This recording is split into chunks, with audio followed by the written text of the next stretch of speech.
Hi, everyone. Thank you so much for joining for our session, Your Robot Assistant is Waiting, Upskilling for an Automation-First World. I have three wonderful panelists to discuss all of these issues with me. One is Sam Schofield, who's the Vice President of Udacity, a global online learning platform.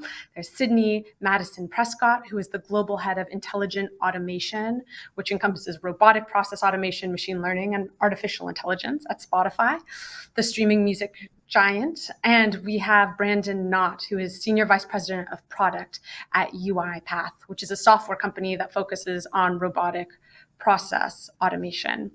Thank you three so much for being here with me today.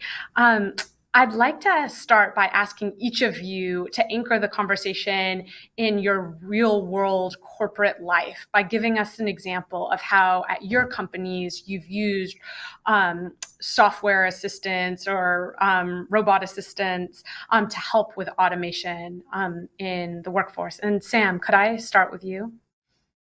Absolutely. So what we all know is that automation is displacing jobs. So the World Economic Forum estimates that at least 85 million jobs are going to be lost to automation and 97 million are going to be created. So a net increase of 12 million. But they're very different jobs. And what we know is that the entire workforce right now does not have the skills to be able to make robotic process automation and automation in the general sense very effective. And as automation becomes the prevalent way in which organizations can gain efficiencies, it's absolutely clear that the skills simply aren't out there. Ultimately, there are not enough universities in the world combined that can turn out the level of skills that are required to transform the workforce. Udacity focuses on democratizing education and making it very, very effective in the way in which individuals can upskill and reskill with the real skill depth to cover the real skill deficit that organizations have today. What we're trying to do is make sure that whilst roles become obsolete, the skills that the individuals are retaining solve the problem that the workforce has today, but also builds for the future while there's those 97 million roles that are being created in automation. Yeah. And so at Udacity, how have you integrated these tools and have you integrated them with your workforce? So yes, we have to a degree, but the more interesting things for me to describe are what we're doing with organizations that we work with. So if you look at multiple different examples, but let's take automotive, for example, an industry that's heavily been disrupted by the requirement for software-defined programs and the ability for organizations that were historically creating combustion engines in vehicles to now be organizations that are pivoting around software. So what we do is we help those organizations to redeploy the skills to the areas that are absolutely critical. Yes, we absolutely have lots of great tools internally to do it, but our focus is very much in helping organizations that we work with to become significantly more effective. For example, the work that we're doing with a large oil and gas company to make sure that they're making smart data-driven decisions to get the right product in the right place at the right time has saved them upwards of $15 million per year. Excellent, thank you. Sidney, can we turn to Spotify? Are you able to give us a sense of how these conversations are playing out at your company and an example of where you think the greatest gain has been from embracing robotic process automation and AI at the firm? Absolutely. So I would piggyback actually off of Samuel's comments and really focus. We've been very focused on how can we ensure that our Spotifyers are upskilled and that they become, in essence, whether it's the accountant of the future, the business analyst of the future, and that really does require a significant level of upskilling while retaining the roles and responsibilities of their existing position.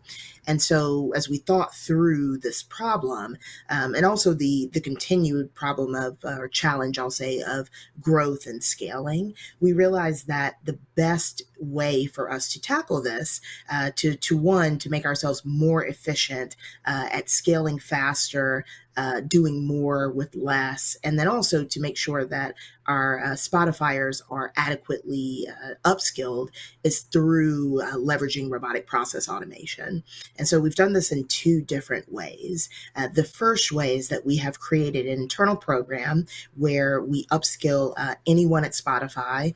We do not have any prerequisites about technical acumen or anything of that nature.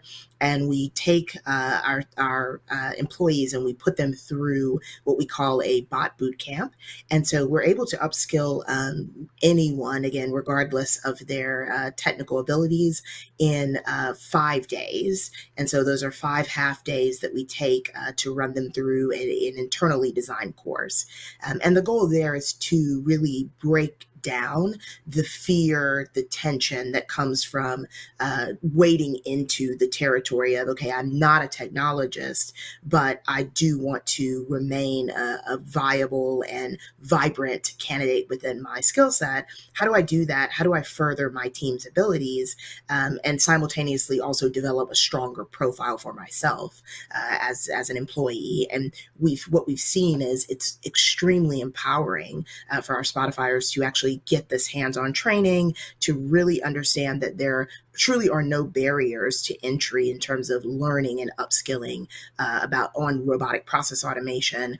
We're hoping to actually start creating some data scientists, citizen developers as well. So we're looking at not only democratizing that education, but also really democratizing the ability for anyone to become acclimated to using this technology. Okay. And what is the most popular bot boot camp that you offer? What are employees most interested in?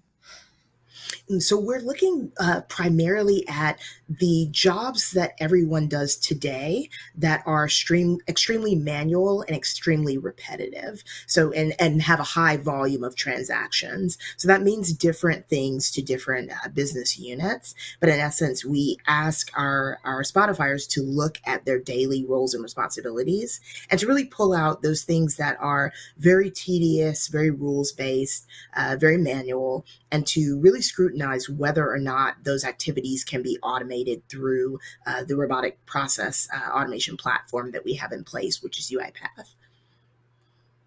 Okay, great. Brandon, the perfect segue to you. You're in a very interesting position because you obviously are seeing what's happening at your own company, and then you're interfacing with a lot of companies that use your product. So, maybe my first question for you would be kind of how are you all thinking about this internally as it relates to your own workforce, and how are the conversations you're having with clients informing how you approach this with your own employees? Thanks very much for having me today.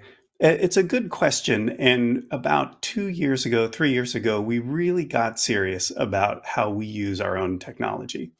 We started our COE, it's been with us since the beginning almost. We've always used UiPath within our own operations, but we really started to accelerate as our platform started to expand. And right now, for instance, we have just shy of 400,000 hours a year of work that is performed by our robots.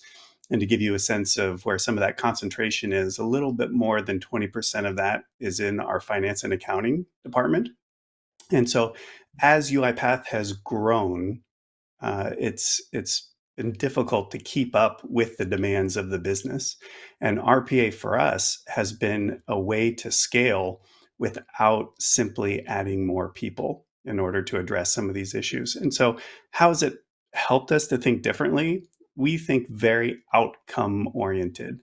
When we think about what we're trying to accomplish, the first thing we look at is what can be done by a robot. And to give you another example, within that COE, there's 185 different unattended processes, different robots or processes that are running, performing these tasks. About 60 of those are in finance and accounting. So you think you have immediately increased the capacity of the workforce. And then as we scale, you've also made the company more durable, more resilient to the ups and downs of a heavier month, let's say, or a bigger quarter. So not only has it changed the way that we think about our own operations, but as customer zeros, you can imagine it dramatically changes the way that we think about our customers and the way that we build the product, the way that we prioritize the features in order to deliver the best product that we can. And has that been true in your firm's case, that have you been able to scale without needing to hire more people? It's been an and story. So for us, we've been growing at a pretty good clip, and as a result, the number of positions we have open at any given time is pretty substantial. So we must add people. We must grow in order to meet the demands of the various regions. But using robots, using RPA, we've been able to reduce the number of people that we've needed to hire in order to perform some of those tasks and focus on some of the more higher level jobs. So the areas that people are needed for creative purposes, for deeper cognitive purposes, right? But processing invoices, this is an area where we've not needed to hire, for example. Yes. Okay, great. I think there's a lot of questions about where the demand will come from for upskilling. Will it be employee-led, where people understand that they want to supplement their own skills and get ahead of future technological trends or even today's trends to supplement their knowledge? Or is it going to be employer-led, where employers try to guide their employees to some of these boot camps and enhance their skill sets? What are you seeing kind of so far? Where's kind of what is guiding the trend? Sam, can I start? Can I go back to you? Sure, absolutely. So we have an interesting perspective on that. So Udacity was founded by Sebastian Thrun, who was teaching a course at Stanford University, Introduction to Autonomous Driving. And what he identified at that point was that there's a very small minority of those that can attend an Ivy League school and have the ability to gain access to the kind of information that they needed in order to succeed in a job role and to acquire skills. And what he spotted was that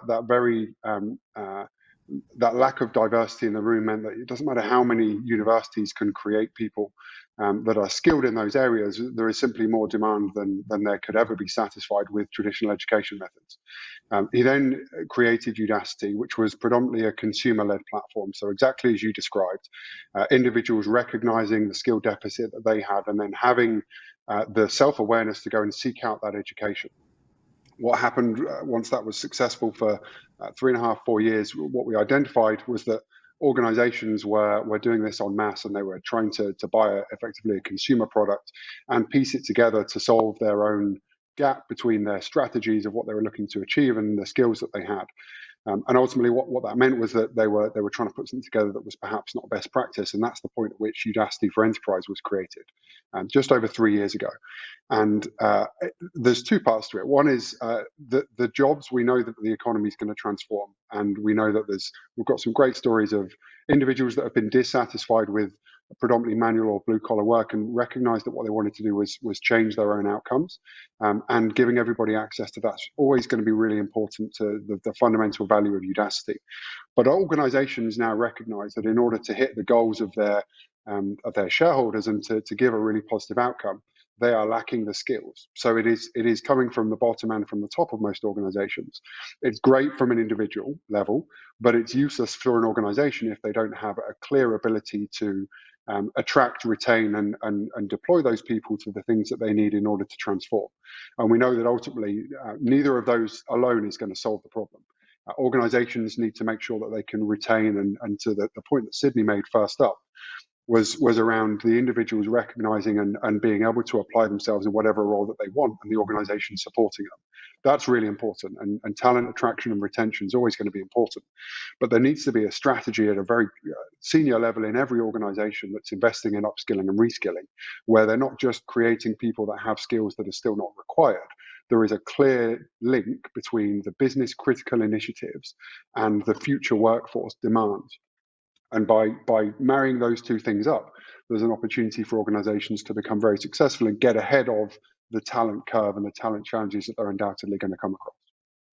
Yes, absolutely. Sidney, thank you for that, Sam. Sidney, could you kind of flesh out a little bit more how the conversations you're having with employees and what employees are asking for, and then from at a strategic level, what the company, how the company thinks about where to invest, and how to drive demand for some of courses and reskilling and upskilling.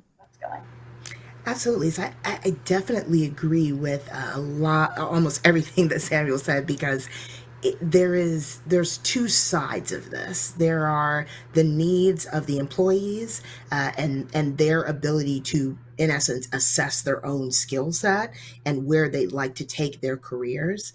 And then there are the needs of the business and where the business is today, the needs that are throughout the marketplace, but then also where does the business see the growth? Where do you see the trajectory of the enterprise going in the next 3 to 5, 10 years? And where do you expect the enterprise to be in relation to competitors in the marketplace? And so when you marry these two concepts together, there is a bit of a conundrum, because on one hand, your employees may or may not know that they need a certain level of upskilling to remain viable, not only within their team, but just in their professional careers. And so this is where the I'll say, your C-suite or your executive level can really start facilitating those conversations, because quite often we run into the challenge of our employees don't know what they don't know. And so they don't have the ability to do that. I'll say the level of self-assessment that may be needed to understand that they can enable themselves to learn, for instance, some of the components of machine learning, or some of the components of chatbots or artificial intelligence. And this is where the C-suite or your executive level, and then also your managers that are on the different teams, can help facilitate knowledge of, here's where the industry is going, here's where we plan to go as a firm, and here's the role that you can play individually in that transformation. And this, combining those two together, so that starts to enable your employees to think more holistically about their skill set in relation to the trajectory of the business. And so once we facilitate those conversations, we then start having employees not only asking us about, how can I become faster at my daily activities? How can I really help support my team and enable them through my own skill set? But they also start asking, well, wait a minute, how does my team actually help to transform the company as a whole? And how do we make sure that we are really not a fundamental component of that transformation? So it becomes equally about the individual, but also about the transformation at a more holistic level. So we have a different set of questions, I think, that start to be asked once we combine these two concepts together. And our employees start thinking a lot more along the lines of the big picture. And that's ultimately what we want. Like, we want to see our employees thinking outside of the box, thinking even in terms of their own upskilling, and really asking the question, okay, this is the skill set that I came into Spotify with. How can I actually drastically increase that skill set during my time here? And that actually even leads to higher employee satisfaction. So then that goes back to Samuel's point about, how do you decrease attrition over time? And that in and of itself has benefits back to Spotify as well, just by increasing that employee satisfaction in their roles today, not only today, but also what their role will evolve to be as the company as a whole transforms. And that's interesting. Has your internal research shown that upskilling does, in fact, decrease attrition? Sydney? Yes, so we're actually starting to do some deep dives around this, and we actually want to do some studies around the upskilling that we've done to date. We have started to do some kind of selective inquiries into the different business functions that we have automated processes and upskilled Spotifyers for so far, and the feedback has been extremely positive, particularly in relation to the amount of time capacity that we are releasing back to our employees through the automations that we are building out. Okay, thank you. And how do the dynamics of today's labor market, people talk about the era of the great resignation that we've entered, but, employees are very empowered. Companies are searching for highly skilled employees. How do the dynamics today affect companies thinking about upskilling and the investment there, and even how to approach it? Brandon, could you take that one on?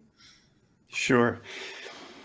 It is interesting, and maybe a little bit boring because we all agree so much on this top-down and bottom-up approach. But it's the reality of the situation. And because we've got so much, especially COVID has taught us how flexible we can be as a workforce and where we can work under what circumstances we can work, it has created a little bit more of that flexibility in terms of people being portable, picking up and moving jobs. And what's interesting is if you look at what motivates somebody to participate in automation, either to use it or to be a developer of that, we've got a good snapshot based on some recent research we did. 33%, a third of the people surveyed, wanted more time for critical and value-added tasks. Half of the people wanted to develop new personal and professional skills. And about 16% of people just simply wanted a little bit more work-life balance.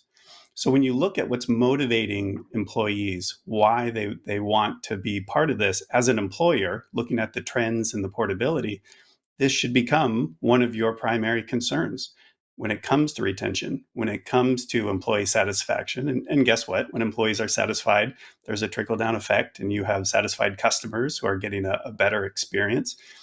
Automation becomes the tide that can lift all boats, right? You can impact your ROI, you can impact your employee satisfaction, you can impact your NPS. And right now, having a good automation program is a competitive advantage. I don't think it's going to be a competitive advantage for too much longer as it becomes table stakes and what employees expect to be able not only to benefit from those automations, but to participate in building those automations and some of the programs that were talked about as a citizen developer. Okay, thank you. I mean, I'm going to have to figure out how I can foment dissent here because I do feel like I have a group of like-minded panelists, but we can get to that later. I think people think a lot about how the future of work will be different a decade from now. How will upskilling be done differently a decade from now? Whether it's even integrating more automation into kind of deciding who should qualify or who is ripe for new opportunities. I'd be very curious about how we should be thinking about how upskilling is going to change in the years ahead. Sam, can I start with you? Yeah, absolutely. So there's a few different components to this. What I would say is the first is that we have to stay relevant. Like the skills that we're talking about now, 5 years ago weren't the skills that were required in the market. Staying ahead is point one. Staying ahead in specific technologies, in specific use cases, and making sure that ultimately the large organizations that are investing in upskilling and reskilling and their own business initiatives and tying those things together, that they're looking multiple years ahead, because retention is one thing, but attraction is a real problem. If we're saying that there's 12 million new jobs created in automation, right now we don't know what those look like, because the high likelihood is that the skills and the tools that are going to be required over the next 5 to 8 years while those roles are being displaced and then recreated, we don't know what they are. And I think Brandon touched on something there about kind of learning as a perk, and we talked about that being sometimes a competitive advantage. organizations being very transparent with employees that they're being employed as employees, not just for the skills they have now, but because they're the right person for the role.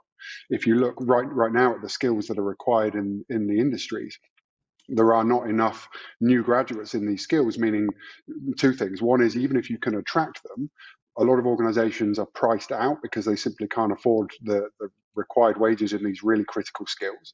But secondly, the big risk of a net promoter score is something that Brandon touched on. When that knowledge leaves, it's not just that skill set that leaves, it's all of the knowledge that individual's built up. So organizations absolutely have to recognize that retention is key, but retention of very satisfied people that are willing to continue to develop.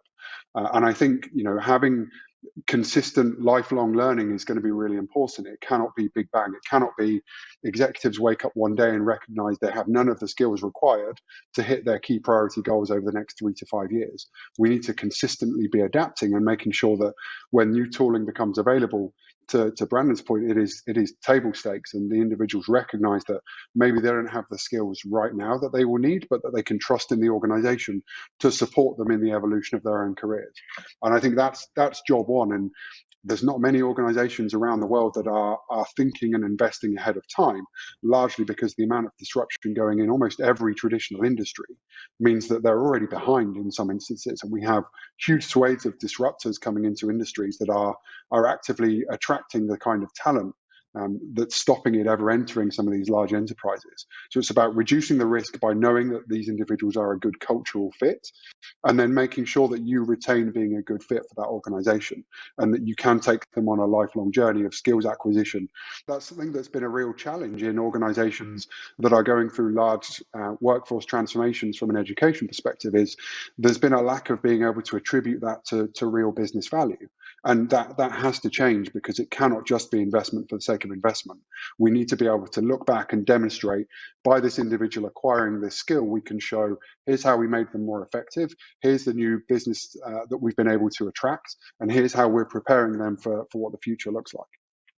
Okay, thank you. And how is Udacity thinking about how it's going to reach employees through your enterprise business, and even deliver content differently in the future? How are you thinking about how that whole learning process is going to look different a few years from now?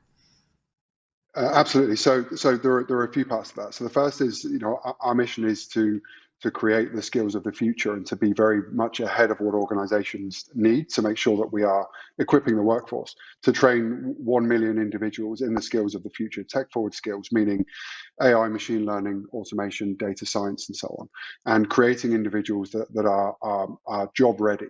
Job ready skills is the fundamental. Now, the way in which that's consumed could change. There was a big push not that long ago for mobility solutions, and that's really important. But actually, it's not superficial skills that are required. Like, we've talked fairly broadly about the skills, but it's very specific, and it's really, really important to draw a clear distinction between learning for the sake of learning and practitioner level skills outcomes. There is no substitute ever for project-based learning. So something that is real world, that equips individuals not just with an awareness, but also with the hands-on keyboard skills to be ready for the future. The medium in which that's going to be transmitted, we firmly believe that there is no single solution. There are massive open online course providers that can give access to myriad of different courses at a generalist level, but there is never going to be a substitute for combining project-centric with academic learning and creating people with the skills for the future. I don't see that adapting massively. I think that there is a clear line of sight that we have that automation is the largest area where we need to equip graduates from any walk of life, graduating from any academic endeavor, with hands-on keyboard solutions to the real problems. That's not going to change. I think that there is, however, going to be a accessibility challenge, because we know that particularly in the developing world, investing in giving people access is really, really important. And I see that being a fundamental challenge that we have to overcome. There is a huge diversity to the workforce out there that organizations want to tap into. And I don't see right now that there's a brilliant solution in place for how we can do that rapidly. Okay, thank you so much. Sidney, how do you think upskilling will look different in years ahead? How is the process of upskilling going to change? Yeah, I definitely would touch on something that Samuel just pointed out, which is really talking through. Traditionally, our focus on upskilling has been on individuals that already have a specific academic background, right? And then we upskill those individuals within their roles. And the question is, will that be disrupted in the future when we start to think about, okay, if we have individuals and entire segments of the population that are, whether in developing world, whether here in our more developed countries, that do not have that traditional access, can we provide more access to upskilling to that segment of the population rather than kind of cutting out the niche that we have today?